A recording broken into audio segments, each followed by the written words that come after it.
है सही क्रम में सजाइए।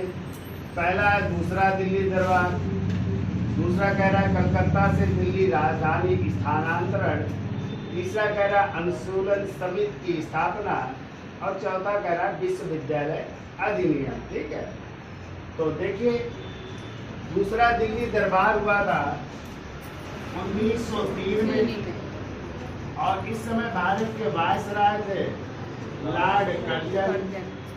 ठीक है, और आपको पता है इस समय जो है ब्रिटेन के राजा एडवर्ड सप्तम के स्वागत में हुआ था, लेकिन वो आए नहीं थे। ठीक है, उनके भाई द्विगाब कनाड जो है भारत आए थे। ठीक है, ठीक है।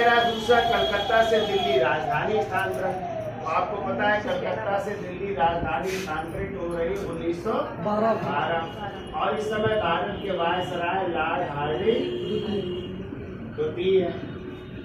कौन है? लॉर्ड हार्डिंग द्वितीय है। ठीक है, ठीक है। रहा तीसरा अनुसूलन समिति की स्थापना, तो ये अनुसूलन समिति दो हुई है, ये पहली है। अनुसूलन समिति की स्थापना 1902 में हुई थी। कहाँ पे हुई थी? ढाका में हुई थी और संस्थापक में प्रमथ नाथ मित्रा और पुलिन बिहारी दास थे। ठीक है, प्रमथ नाथ मित्रा और पुलिन बिहारी दास थे उन्होंने। ठीक है, चौथा कह रहा है विश्वविद्यालय अधिनियम, तो आपको पता है विश्वविद्यालय अधिनियम आया है 1904।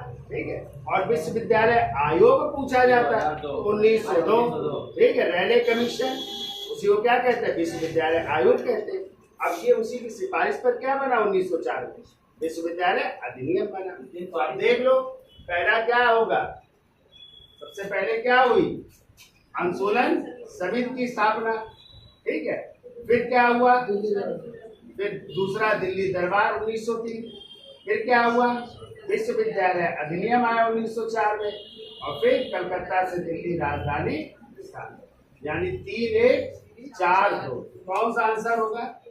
पहला आंसर होगा 3 1 4